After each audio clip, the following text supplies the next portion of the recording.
की सुन सदा रे। चल चल बेटा चल।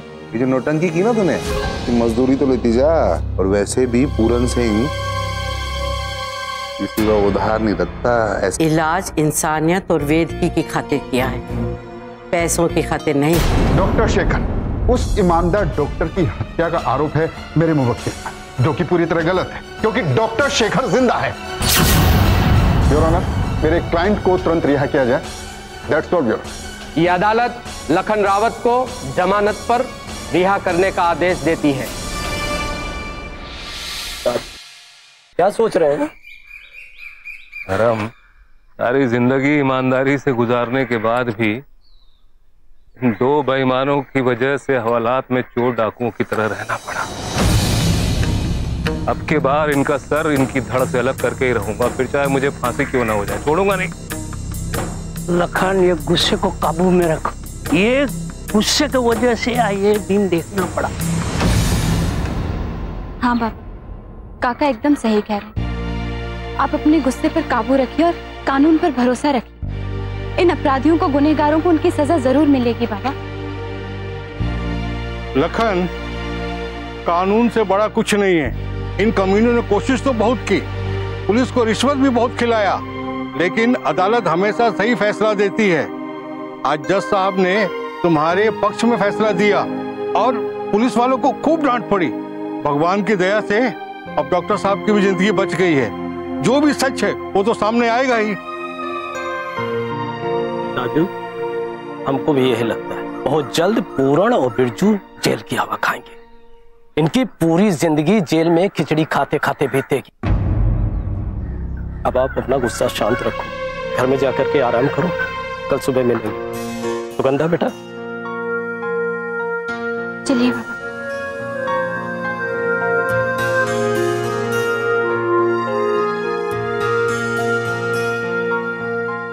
अब आप लोग भी घर जाइए, मैं ईजा से मिल लेता हूँ। जी। ताजू और पाखी अभी दिल्ली से नहीं लौटे हैं, ईजा परेशान होगी, उसका हालचाल लेना भी जरूरी है। जाइए, देख लीजिए, देख लीजिए।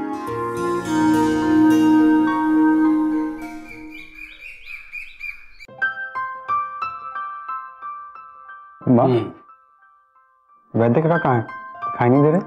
अरे वो संख्या उन्हें लेकर मार्केट गई है। तू आ बैठ।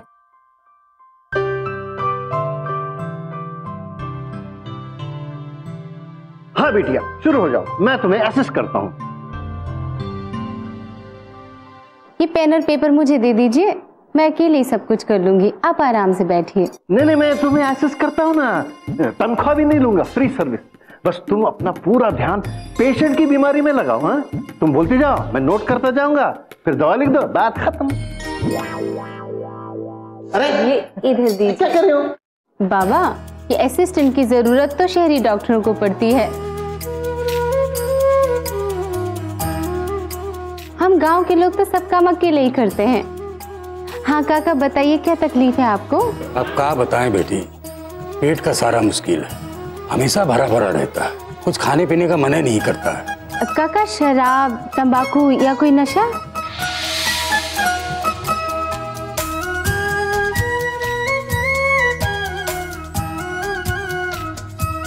काका, पहले तो आप मुझसे एक वादा कीजिए कि आज के बाद आप किसी भी नशे की चीज जैसे कि तंबाकू या शराब को हाथ नहीं लगाएंगे। ना तो आप इसका उपयोग करेंगे, ना ही अपने आसपास किसी को इसका उपयोग करने देंगे। काका, ये सब सेहत के लिए बहुत खराब है। काका, पहले आप मुझसे वादा कीजिए, उसके बाद ही मैं आपको दवा दूंगी। वादा?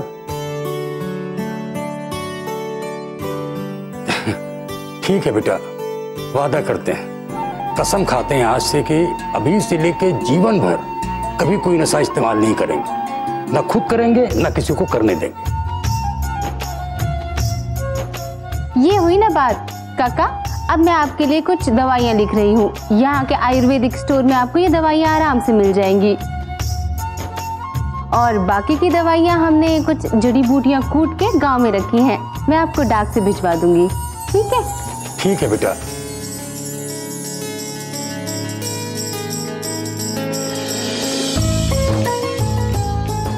ये लीजिए काका। हाँ सर, आपको क्या तकलीफ है? पहले तो आप मुझे काका कहिए, सर बन के मुझे इलाज नहीं करवाना है।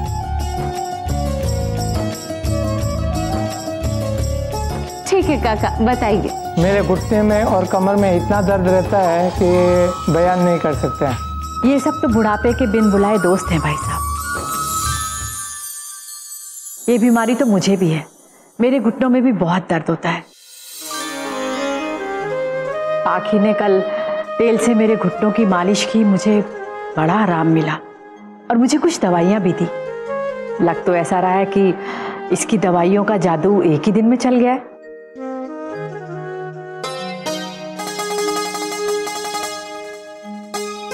ठीक है काका, तो वही तेल मैं आपके लिए लिख देती हूँ और उसके साथ कुछ दवाइयाँ भी हैं जो यहीं दिल्ली के आयुर्वेदिक स्टोर में आपको मिल जाएंगी।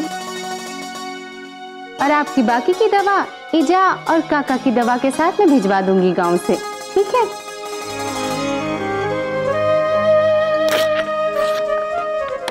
ये लीजिए काका। अब मैं सबके लिए गर्मा गर्म आयुर्वेदिक चाय बनाती हूँ। ठीक है।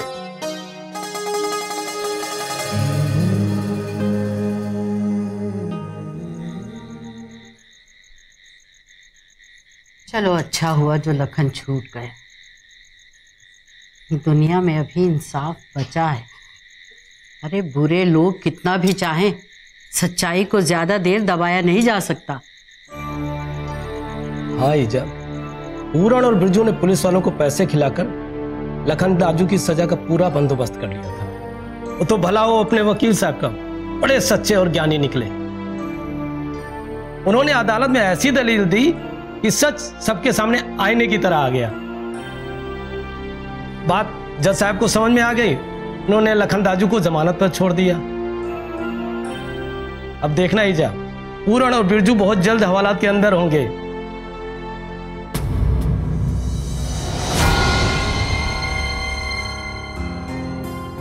क्या बात है संजय, खुश नहीं हुए लखन दाजू छूट गए?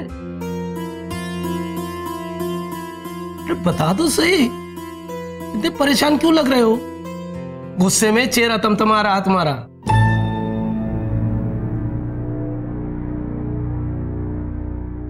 तुम्हारी परेशानी की वजह क्या है, बोलो ना। मामा, जिन लोगों की वजह से इतनी मुसीबतें आई है, जो लोग दूसरों को जान से मारने की कोशिश करते हैं, जो बुरे होते हैं, नानी उसका और उसके परिवार का ही भला करेगी।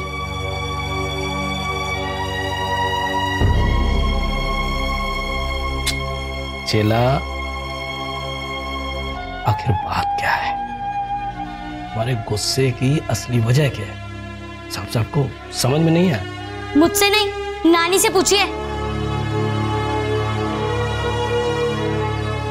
वह दीद और बड़े मामा डॉक्टर साहब को लेके परेशान है। यहाँ सुगंधा दी और आप सब लोग लखन मामा के लिए परेशान है। और यहाँ नानी क्या कर रही है आपको पता है? पूछिए इनसे, इन्होंने क्या किया? क्या बात है इजा? अरे कुछ नहीं। अरे पूरन की घर वाली घर का काम करते हुए कहीं ऊंचाई से गिर गई, अपनी दाहिनी कलाई तोड़ बैठी। वो कल आई होगी शाम को यहाँ इलाज के लिए, लेकिन संजय और लाली ने उसे ये कहकर यहाँ से वापस भेज दिया कि यहाँ बुरे लोगों का इलाज नहीं होता। रात भर बेचारी दर्द में तड़पती रही और जब सुबह मुझे पता चला तो मैं उसके घर जाकर उसका इलाज कराई। तो बस इसी बात पर ये और लाली दोनों मुझसे नाराज हैं। अरे जब बच्चों का नाराज होना जायज है, ये सब कुछ जानते हुए भी उन कुकर्मियों की मदद आप क्यों कर रही हैं? अरे क्यों हमदर्द बन रही हैं उनकी? आप क्या जरूरत थी ये सब करने की? चेला, मैं वैद हूं और वैद की हमारे परिवार के लिए पूजा है और हमारे लिए वैद की दुनिया का सबसे पवित्र कर्म। और हम अपने कर्तव्य से मुंह कैसे मोड़ सकते हैं? अब हमारे यहाँ इलाज करवाने कोई भी आए हम उसके साथ भेदभाव कैसे कर सकते हैं? हमारे लिए मरीज सिर्फ मरीज होता है, अच्छा या बुरा नहीं। अच्छे या बुरे इंसान के कर्म होते हैं। एक बात और चेला, हर इंसान को भगवान ने बनाया है, तो हम उसकी इतनी सुंदर रचना के साथ भेदभाव, नफरत, गुस्सा कैसे कर सकते हैं? हाँ, ये सच बात है कि पूरन और बिरजू गलत रास्ते पर चल रहे हैं, लेकिन भगवान की लीला देखो कि दोनों की पत्नियां बहुत ही सुशील, अच्छी और अच्छी सोच वाली औरतें हैं। देखिए ईजा, आप जैसा सोचती हैं ना, दुनिया वैसी नहीं है और ना ही वैसी चलती है। आपकी सच्चाई और ये हमदर्दी उनके लिए कोई मायने नहीं रखती है। ये बात आप समझ लीजिए अच्छे से। भाई, मैंने अपने हिस्से का कर्म कर दिया, उनके कर्म उनके साथ जाएंगे और फैसला तो भगवान करने वाले हैं ना, इसलिए मुझे इन बातों की कोई परवाह नहीं है।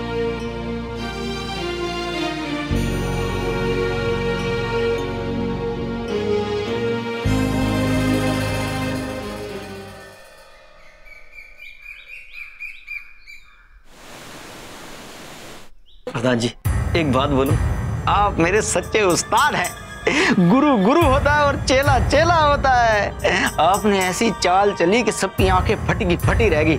मजा आ गया। इसलिए गुरु गुरु रहता है और चेला चेला ही रहता है। इसलिए आगे बढ़ने की कोशिश मत करना, ऐसा धोबी पचाड़ मारूंगा कि वापस ले आऊंगा तुझे।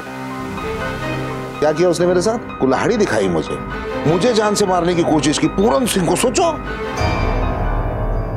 अरे क्या समझ के रखा उसने? अरे उसे नहीं पता कि पूरन सिंह किस जानवर का नाम है। पूरन सिंह ना शेर है, शेर। जंगल में एक ही शेर होता है जिसे लोग राजा कहते हैं, और मुनिधार पंचायत का शेर कौन? मैं। अरे सोचो ना, वो 5 किलो का रिटायर्ड मिलिट्री वाला शेर से मुकाबला करने चला है। देखना, उसे कानून की ऐसी चक्की पिसवाऊंगा कि नानी याद आ जाएगी उसे। हाँ, वो सब तो ठीक है, लेकिन फिर भी हमें होशियार रहना पड़ेगा, क्योंकि डॉक्टर को होश आ गया है और वो कभी भी पुलिस में हमारे खिलाफ गवाही दे सकता है। ऐसे कैसे देगा गवाही वो? अरे हमने जो कुछ भी किया उसे बेहोश करके किया है। चलो पुलिस समझो वो फाइल खोलती भी है तो मैं हमारी रिश्वत दे दूंगा। अगर कोर्ट से सही फैसला नहीं मिला तो मैं हाई कोर्ट जाऊंगा, बड़े से बड़ा वकील करूंगा, उसको पैसे दूंगा। तो और जो अच्छा वकील जो होता है ना, वो सच को झूठ और झूठ को सच साबित करने में टाइम नहीं लगाता, 2 मिनट लगाता सिर्फ। ये बात प्रधान जी आपने एकदम 16 आने सच बोली है। आप मेरे एकदम काले दिमाग के आदमी हो। आपका कोई भी बाल बाका भी नहीं कर सकता। गुरुदेव, मुझे आपकी हर चाल पर भरोसा है। आप एकदम गिरगिट की तरह रंग बदलते हो। भगवान ने आपको इतनी अच्छी कला दी है कि आप सच को झूठ और झूठ को सच कर सकते हैं। गुरुदेव, एक बात बोलो, आज खुशी की रात है, आज तो पार्टी बनती है ना? अरे हाँ, पार्टी तो बनती है। और वैसे भी कहते हैं ना कि ना 9 मन तेल होता ना राधा नाचती। यहाँ तो 9 मन तेल भी है और राधा नाचेगी भी।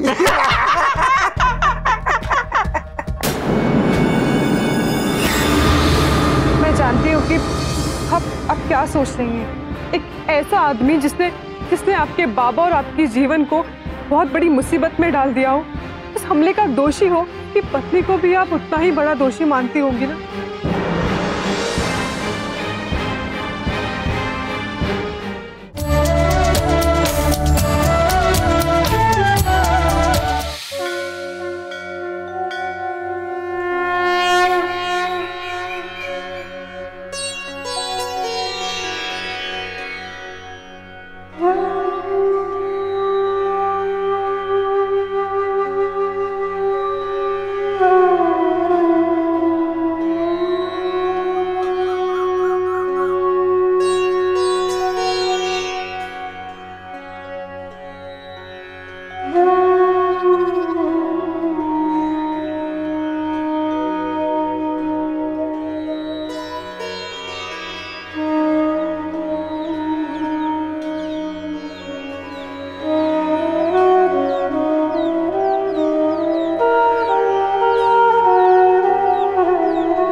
नमस्ते दीद।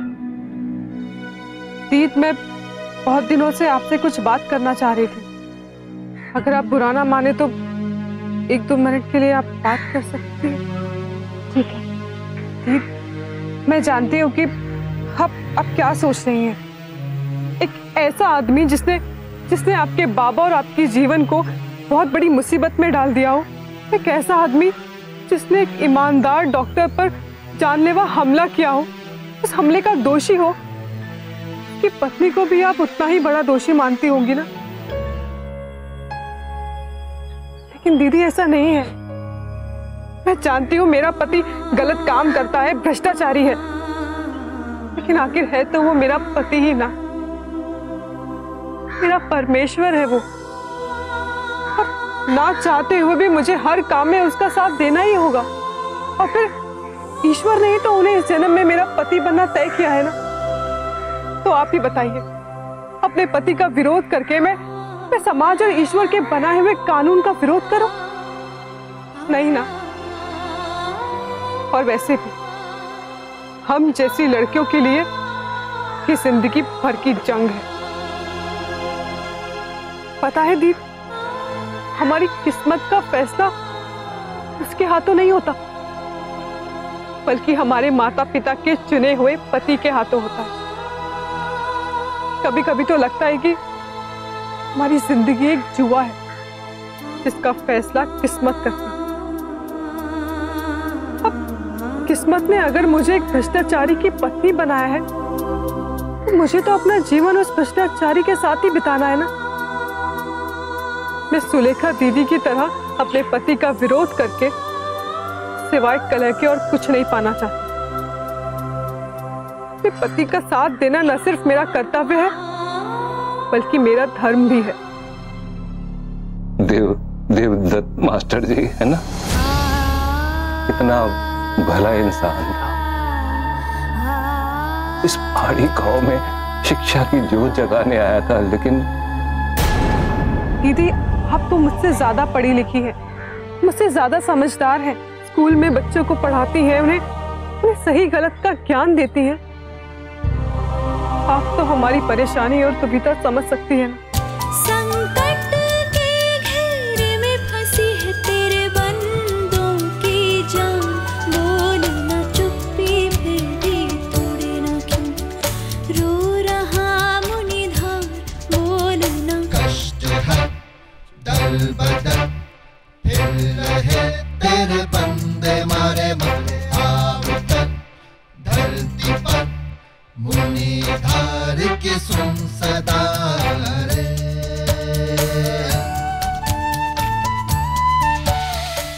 प्रोफेसर साहब, शिखर अभी लगभग ठीक हो गया है। हम सोच रहे थे कि अगर हम गांव लौट जाते तो। नहीं, थोड़े दिन और रुक के जाइए ना आप लोग। अस्पताल के चक्करों में इस कदर उलझे रहे हम कि आपको ठीक से दिल्ली घुमा भी नहीं पाए।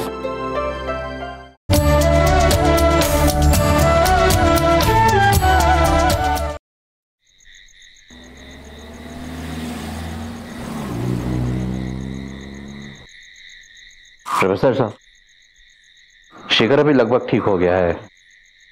हम सोच रहे थे कि अगर हम गांव लौट जाते तो। नहीं, थोड़े दिन और रुक के जाइए ना आप लोग। अस्पताल के चक्करों में इस कदर उलझे रहे हम कि आपको ठीक से दिल्ली घुमा भी नहीं पाए। वे आए हैं तो दिल्ली की सैर करके जाइए। देखिए, जान पहचान जब हो गई है तो आना जाना तो होता ही रहेगा,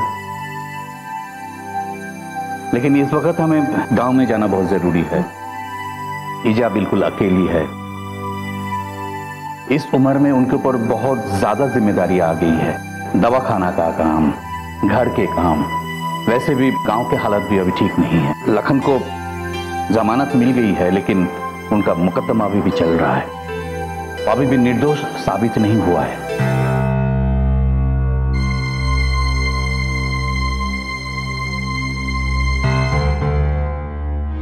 आपका वहां होना जरूरी है तो ठीक है, दिल्ली घूमना उधर रहा। ये सारे मामले जब शांत हो जाए ना तो आप इत्मीनान से आइए, दिल्ली आइए और अगली बार आराम से कुछ दिनों के लिए रहिए। और हाँ, अगली बार ईजा को साथ जरूर ले आइए। आखिरकार उनकी सेवा करने का मौका हमें भी तो मिलना चाहिए। जी जरूर। मैं भी अब करीब करीब ठीक हो गया हूँ। मैं भी आप लोगों के साथ मणिधार चलूंगा।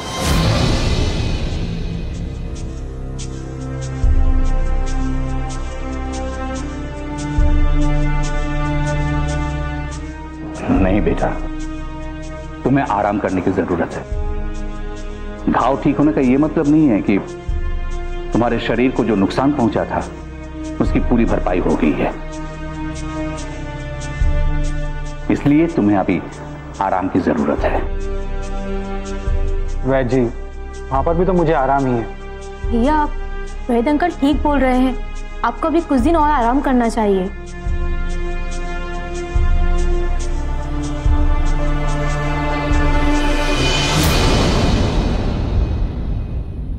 आप क्या सोच रही हैं ईजा? अब कुछ नहीं, वो गांव का माहौल खराब है बस, इसलिए।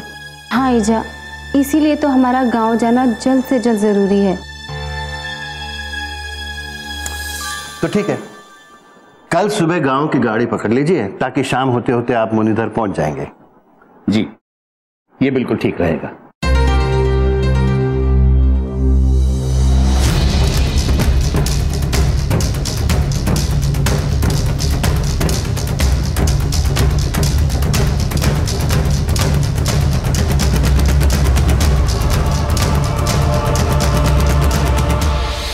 ये जो लखन है ना, उसे पूरण को जान से मारने की कोशिश करते हुए पुलिस ने अपनी आंखों से देखा है। तो देखिए, सोचने वाली बात यह है यहाँ पर कि कोई ना कोई तो है जो डॉक्टर को जान से मारने की कोशिश कर रहा है। वैद्य जी, कहीं आपने तो डॉक्टर को मारने की कोशिश नहीं की?